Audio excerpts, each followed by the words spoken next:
میرے آقا میں حاضر ہوں، میرے آقا میں حاضر ہوں، میرے آقا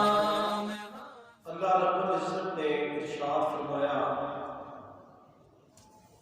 انک لعلی خلق عظیم، اے حبیب بے شک ہم نے آپ کو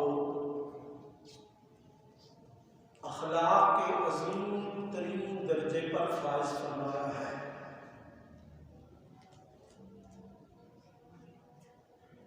نبی مکرم علیہ السلام کا اخلاق قرآن ہے۔ اللہ رب العزت نے جن باتوں کے کرنے کا حکم دیا،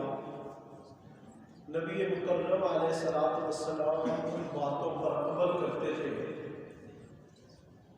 اور جن چیزوں سے اللہ رب العزت نے منع فرمایا ان تمام باتوں سے رکتے تھے۔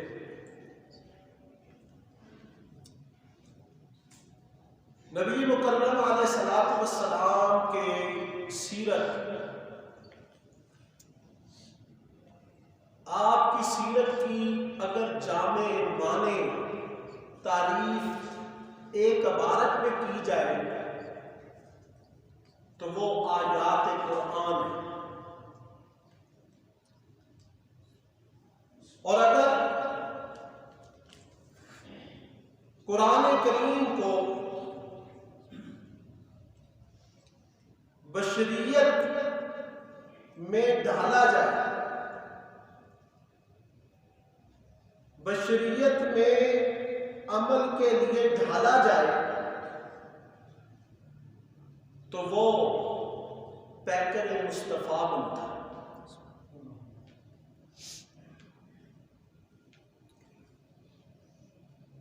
ام المومنین حضرت عائشہ صدیقہ رضی اللہ عنہا سے حضرت عمر بن شام نے پوچھا کہ آپ ہمیں نبی مکرم علیہ السلام کے اخلاق کے متعلق بتائیں کہ آپ کا اخلاق کیسا تھا۔ تو ام المومنین نے فرمایا کیا الست تقرأ القرآن، کیا آپ نے قرآن نہیں پڑھا؟ تو وہ کہنے لگے بلا ہاں ہم نے قرآن پڑھا ہے، اور قرآن صاحب قرآن سے پڑھا۔ صحابی جو تھے نبی مکرم علیہ السلام کو دیکھتے اور سنتے تھے، اور ان سے ہی سیکھتے تھے، ان سے ہی سیکھا تھا۔ تو آپ نے فرمایا ہاں ہم نے قرآن پڑھا ہے۔ تو ام المومنین حضرت عائشہ صدیقہ رضی اللہ عنہا نے فرمایا کان خلقہ القرآن، کہ نبی مکرم علیہ السلام کا اخلاق قرآن ہی تو تھا۔ یہ حدیث مسلم شریف کی حدیث ہے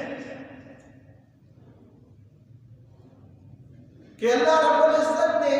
قرآن میں جن چیزوں کے کرنے کا حکم دیا، نبی علیہ السلام ان تمام باتوں پہ عمل کرتے تھے، اور جن چیزوں سے اللہ رب العزت نے منع فرمایا ان تمام کی تمام باتوں سے رک جاتے تھے۔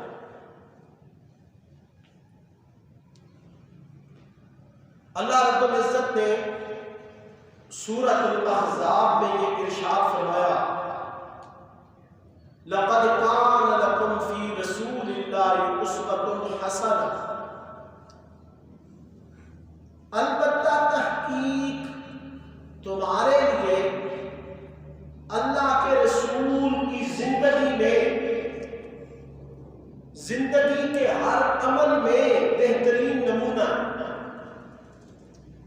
یعنی نبی کریم صلی اللہ علیہ وسلم نے اپنی زندگی میں جو بھی عمل کیے